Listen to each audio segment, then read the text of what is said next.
Halo teman-teman Euphoria, selamat datang di podcast Co-Productivity 4.0 XPR Talks Episode 2. Stay cool, stay hydrated, save your kidneys.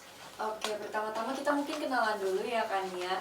Teman-teman Euphoria, kenalin aku Amanda. Dan aku Kania, dan kami akan menemani teman-teman Euphoria semua pada episode podcast kali ini.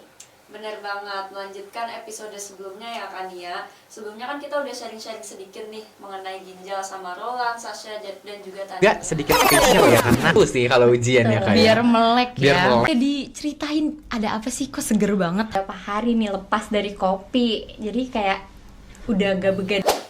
Iya teman-teman, kenal nggak sama mereka? Kalau belum kenal mungkin bisa dicek dulu ya episode satunya. Oke, Kania, kan sebelumnya kita udah bahas nih tentang ginjal. Terus hari ini kita mau bahas apa dong? Kita bahas ganjil. Bukan dong, ganjil genap dong. Bercanda ya guys ya. Jadi Bukan kita ya. hari ini bakal bahas ginjal lagi, tapi hari ini lebih spesial karena kita ditemani oleh dokter seperti janji kita di episode sebelumnya. Bener banget, berarti ini tuh kayak kunci jawaban ya, kayak pembahasan dari video sebelumnya gitu ya, karena kali ini lebih akurat gitu. Betul banget, daripada berlama-lama lagi langsung saja kita sambut Dr. Hadian Malik. Halo semuanya, apa Selamat kabar? pagi. Selamat pagi. Pagi dokter, bagaimana kabarnya? Baik dokter? Alhamdulillah baik. Alhamdulillah. Oke, baik dokter, mungkin saya izin memperkenalkan diri dokter ya ke teman-teman sekalian. Yes. Baik, izin bantu baca sedikit ya dokter dari CV Silakan. dokter. Jadi dokter Malik ini adalah dokter umum yang sekarang sedang praktek di RSUD Cilincing, Jakarta. Dan juga dokter Malik ini sebagai dosen di UPN Veteran Jakarta. Dan dokter Malik ini juga pernah melakukan publikasi scientific paper dan juga scientific poster, yang mana salah satunya juga pernah membahas tentang pulmonary dan kardiovaskular, kemudian memenangkan beberapa perlombaan yang keren-keren juga, dan banyak pencapaian luar biasa lainnya yang mohon maaf dokter belum bisa saya bacakan satu persatu ya Tidak masalah. dokter. Terima kasih banyak. Oke. Berarti sekarang sedang sibuk praktek dan juga mengajar ya dokter? Iya, saya utamanya praktek ya di RSUD, terus kemudian ya di sela-sela waktu pergantian shift gitu ya. Kalau emang lagi off, saya ngajar di UPN. Wah, sibuk banget nih dokter. Iya, terima kasih banyak ya dok sudah menyempatkan waktu Sama-sama. dan tenaga dokter supaya bisa berbagi sama teman-teman Euphoria. Semoga bermanfaat ya. Iya, Amin. Karena teman-teman Euphoria di sini nih udah pada nggak sabar banget nih mengenai jawaban terkait mitos fakta seputar ginjal. Oke. Oke, teman-teman Euphoria mungkin boleh duduk dan ambil snacknya karena kita akan mulai dari pertanyaan pertama. Baik dokter, saya izin mulai ya dokter. Mungkin yang pertama kita akan bahas tentang fungsi ginjal terlebih dahulu, baru ke bagian mitos dan faktanya. Oke, pertanyaan pertama ya dok, dari fungsi ginjal itu bagi tubuh sebenarnya apa sih dok? Dan kenapa kita penting banget buat ngejaga ginjal itu dok? Oke, kita tahu bahwa manusia itu kan punya berbagai organ ya, yang punya fungsinya masing-masing. Saya selalu senang kalau misalkan kita belajar tentang organ, kita selalu menganalogikan dengan sesuatu. Ya, artinya apa? Kayak misalkan contoh jantung itu sebagai pompa, mesin pompa ya. Tapi kalau misalkan ginjal adalah suatu filter atau sebagai penyaring. Tapi ternyata fungsi ginjal itu tidak hanya sebagai penyaring aja, ya, tapi juga berbagai macam. Salah satunya mengatur tekanan darah, mengatur kadar cairan dalam tubuh, ya. Artinya peran ginjal itu sangat-sangat penting, tidak kalah dengan organ-organ yang lainnya. Penyaring itu dari apa? Penyaring itu dari berbagai hal ya, misalkan zat-zat yang toksin ya, atau yang beracun itu diekspresikan. Terus kemudian untuk kadar garam yang berlebih ya, terus kemudian untuk sel-sel darah yang sudah mati itu dibuang, ya itu difilter dulu gitu ya di ginjal. Baru nanti kemudian ada proses-proses lainnya ya, seperti hati merombak sel-sel yang mati itu, terus kemudian ini sebagai macam ya.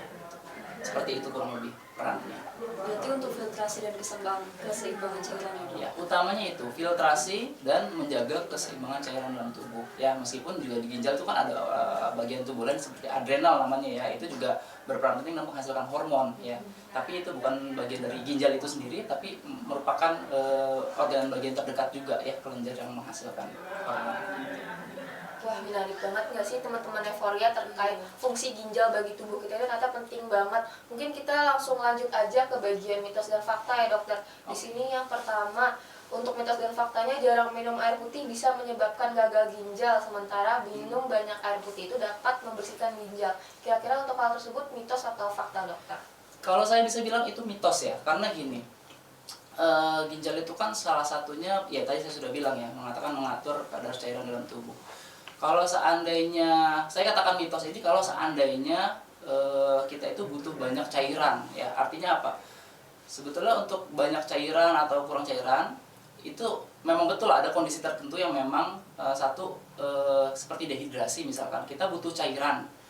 Terus kemudian ketika kita lagi aktivitas berat ya, kemudian kadar cairan tidak terpenuhi, itu bisa mengganggu fungsi ginjal. Karena apa? Ginjal itu perlu terrehidrasi setiap saat yang cukup ya, artinya tidak berlebihan, tidak juga kurang. Nah, artinya kalau misalkan kita solusinya adalah memperbanyak minum supaya ginjal itu sehat, itu juga sebetulnya mitos. Karena pada akhirnya beban cairan yang berlebih ya itu justru menambah beban kerja ginjal. Artinya kan dia harus mengeluarkan cairan lebih banyak lagi gitu. Makanya ada anjurannya ya. Makanya kalau misalkan dari kesehatan itu sekitar 1,5 liter sampai 2 liter per hari dengan kondisi ya aktivitas biasa aja ya. Artinya bukan yang kerja berat ya, seperti misalkan angkat beban, terus kemudian lari maraton segala macam, itu kan kondisi yang sangat ekstrim ya. Tapi kalau kondisi hari-hari untuk bekerja, untuk kayak misalkan misalkan kamu mahasiswa atau saya sebagai dosen mengajar gitu ya, itu 1,5 liter sampai 2 liter ya, dengan kondisi yang lingkungan yang tidak terlalu panas ya. Jadi artinya banyak faktor eksternal yang mempengaruhi, tapi pada kondisi normal biasanya 1,5 sampai 2 liter anjurannya. Kalau misalkan kalian familiar dengan campaign ya, misalkan minumlah minimal 8 gelas sehari, itu sebetulnya hanya untuk memudahkan aja kita untuk mengingat ya kan. Kalau orang 1,5 liter sama 2 liter mungkin agak kurang mudah diingat ya, tapi 8 gelas itu kan ya hari-hari kita temui ya, dibanding kita ngitung liter itu kan orang bingung ya kan. Nah sementara gelas yang dimaksud itu idealnya sih 200 cc ya. Kalau misalkan kalian gelas kemasan air mineral ya, itu kan kurang lebih isinya sekitar 200 cc ya gitu. Jadi bisa dikalikan aja tuh, misalkan 18 berarti kan berapa, 1.600 ya. Artinya dalam range 1.500 sampai 2.000 cc per hari gitu. Berarti tergantung aktivitas juga ya dok? Betul, kita harus menyesuaikan juga ya. Tapi kalau kita kondisi ya jarang minum ya, katakanlah kita sehari minum kurang dari 8 gelas ya, mungkin hanya sekitar ya 5 gelas aja lah, malas minum gitu ya.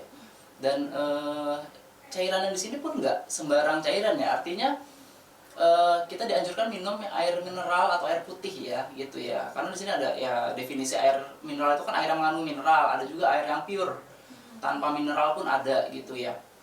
Nah kalau misalkan minum cairan 8 gelas isinya sirup semua ya, nggak bagus juga itu ya. Jadi di sini cairan yang air putih yang tanpa campuran apapun gitu. Berarti air mineral ya teman-teman. Iya. Oke, selanjutnya nih dok, ada pertanyaan dari banyak banget nih. Sering minum kopi dapat menyebabkan batu ginjal, itu bener nggak sih dok? Kalau bisa dibilang mitos juga ya sebetulnya ya, karena batu ginjal itu biasanya dibentuk karena kalsium, kemudian oksalat ya, kolesterol itu juga bisa bikin batu ginjal gitu ya. Jadi sementara kopi ya untuk kandungan-kandungan tersebut tidak terlalu signifikan ya, kecuali kita memang minum kopinya terlalu di luar batas wajar ya. Karena sebetulnya dari kopi sendiri itu dianjurkan hanya sekitar 1-3 gelas aja per hari. Kopi murni ya, artinya bukan kopi dengan gula, kopi yang kekinian kayak gitu ya. Kayak gitu. Jadi kopi murni aja gitu. Kopi murni itu. Nah, itu anjur 1-3 gelas dan itu aman-aman aja buat ginjal, nggak ada masalah. Oke, Ya. berarti mitos ya dokter? Kalau untuk batu ginjal mitos ya. Oke, mungkin izin lanjut ke mitos dan fakta selanjutnya nih dokter. Iya. Apakah konsumsi obat-obatan kimiawi dapat menyebabkan penyakit ginjal, sementara untuk konsumsi obat herbal ini aman bagi ginjal? Oke, jadi kalau misalkan kita bicara soal obat, ya obat itu kan banyak sekali macamnya ya. Ada beberapa jenis obat yang sifatnya nefrotoksik, artinya beracun buat ginjal. Tapi balik lagi, kalau misalkan kita konsumsi sesuai anjuran dokter, artinya obat-obatan itu memang punya efek samping ya. Tapi kalau sesuai anjuran, kita ada dosis terapeutik namanya. Artinya dosis di mana itu lebih banyak manfaatnya ketimbang efek sampingnya. Ya, jadi kalau dikonsumsi sesuai anjuran, terus kemudian sesuai indikasi, ya tentu ginjal akan lebih aman lah dalam hal ancaman kayak tadi kerusakan ginjal. Ya. Tapi memang ada beberapa obat yang sifatnya nefrotoksik, tapi tidak semua orang mengalami itu. Ya tergantung balik lagi ke orangnya masing-masing. Ya kalau misalkan dia minum obat sembarangan, nggak pakai petunjuk dokter, terus kemudian ya inisiatif aja gitu beli sendiri. Misalkan contoh ya, obat nyeri misalkan, terus saya punya sakit gigi berbulan-bulan gitu ya, dia minum tiap hari minum obat anti nyeri gitu. Nah ya lama-lama ginjal bisa rusak, apalagi dengan catatan tadi tidak terhidrasi dengan cukup juga, akhirnya ya menumpuk lama-lama. Ingat fungsi ginjal juga tadi merilis toksin yang masuk. Obat itu secara tidak langsung sebetulnya adalah zat kimia yang sifatnya bisa beracun juga, tapi kalau tidak sesuai dosisnya, tidak sesuai peruntukannya, tidak sesuai indikasinya gitu. Makanya selalu dianjurkan bahwa konsumsi obat itu berdasarkan anjuran resep dokter gitu, jangan pernah sembarangan. Terus kedua, terkait obat herbal. Obat herbal ini balik lagi, herbal itu ada kategorinya terstandar, ya ada yang tidak terstandar. Yang bahaya adalah yang tidak terstandar gitu. Kalau kalian pernah dengar obat herbal terstandar, artinya memang sudah melalui berbagai proses pengujian lab dan segala macam, udah pernah diuji cobakan ke manusia dan itu aman, dan tentu tadi balik lagi ke benefitnya lebih banyak gitu. Tapi kalau yang tidak terstandar, contoh jamu-jamu di misalnya warung jamu gitu ya, yang ada campuran bahan kimia apa segala macam, kita nggak tahu isinya apa kan, nggak ada keterangan lebih lanjutnya, nggak pernah diujikan lab juga gitu, itu yang bahaya gitu. Kalau misalkan herbal murni, artinya kita nyeduh sendiri nih, misalkan kayak contoh teh itu kan herbal ya.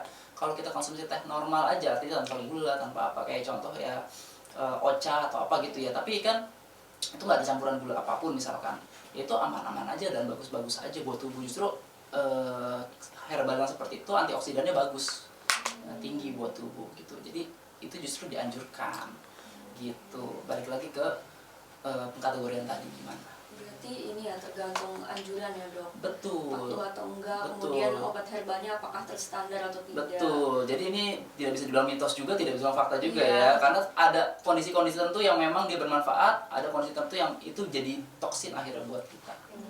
Gitu. Dokter izin lanjut ya dok. Lanjut silakan. Oke. Ada yang bilang nih dok, selama kita olahraga minum minuman manis dan berwarna itu aman aja buat ginjal. Itu bener nggak sih dok? Itu mitos. Mitos. Kenapa? Karena ya balik lagi, kita tujuannya olahraga itu kan sebetulnya ya untuk menjaga supaya tubuh tetap fit ya.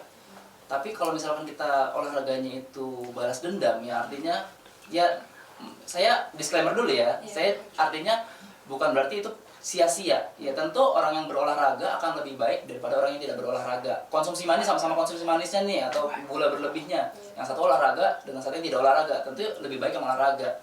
Tapi bukan berarti itu jadi excuse ya. Artinya jadi kompromi buat kita. Tetap gula itu ada batas maksimalnya. Gitu. Jadi konsumsi gula ya, saya nggak tahu ya sebagai dosen apakah saya sudah sampaikan ke kalian gitu ya. Tapi kalau saya mengajar, saya selalu katakan anjurannya itu, tapi ini base dari Amrik ya, itu standarnya itu maksimal 50 sampai 60 gram per hari untuk orang dewasa gitu. Jadi konsumsi gula itu ada manfaatnya ya, tapi tidak bermanfaat lagi kalau sudah berlebihan gitu. Kembali lagi ke kita membatasi diri. Makanya saya bilang bahwa kita itu sekarang kan di ya istilahnya dunia yang semua itu jajanan mudah didapat ya, dan kadar gulanya tuh kadang-kadang nggak dicantumkan. Iya betul. Betul kan? Nah, makanya kalau misalkan saya pribadi, saya tidak ada masalah konsumsi gula ya, tapi kita harus tahu kadar berapa banyak kadar gula yang masuk dalam tubuh kita gitu. Jadi kalau misalkan kalian mau minum minuman kemasan itu ya nggak ada masalah gitu, tapi kalian harus lihat labelnya ya, nutrition fact-nya gitu, berapa kadar gulanya di situ ya. Kalau sudah sekiranya kita mendekati batas, karena gini, gula itu kan nggak cuma dari gula murni ya. Kita makan nasi ada gula, kita makan roti ada gula di situ. Ya makan tepung juga seperti di gula nanti ya, glukosa ya dalamnya bahasanya gitu. Nah kalau seandainya dikira-kira, oh ini hari ini saya sudah sampai 30 sampai 40 gram sehari, ya itu udah di antisipasi gitu ya. Dan kalau misalkan kita konsumsi gula sedemikian banyak, terus kemudian kita olahraga, sebanding nggak dengan olahraga yang kita lakukan. Karena olahraga itu tidak serta-merta membakar 100% gula yang kita konsumsi ya. Jadi misalkan kita sudah tahu ya, kalau misalkan kalori itu yang didapat dari karbohidrat itu kan bisa sekitar 4 kalori ya kan. Artinya kalau misalkan kita makan 30 gram, berapa banyak kalori yang harus dibakar?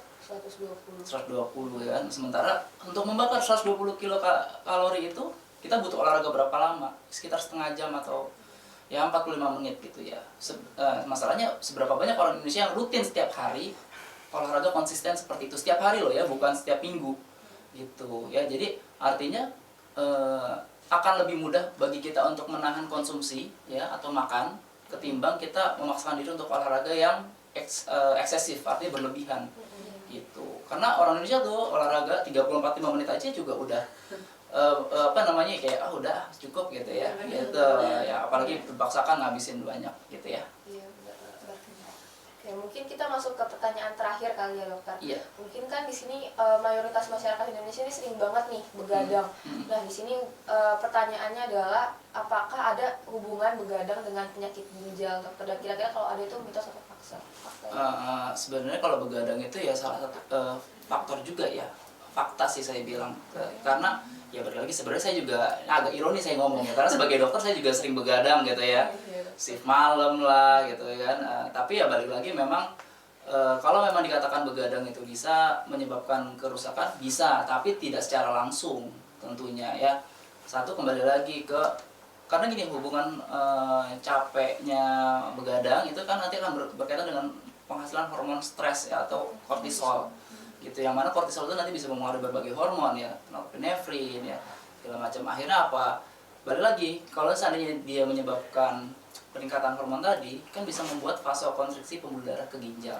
Ya kalau itu berlangsung lama, ya otomatis apa? Ginjalnya jadi rusak lama-lama gitu ya. Karena isinya ginjal itu kan pembuluh darah kecil gitu. Ya kalau dia terus-terusan dalam jangka panjang, lama-lama rusak juga ya. Gitu.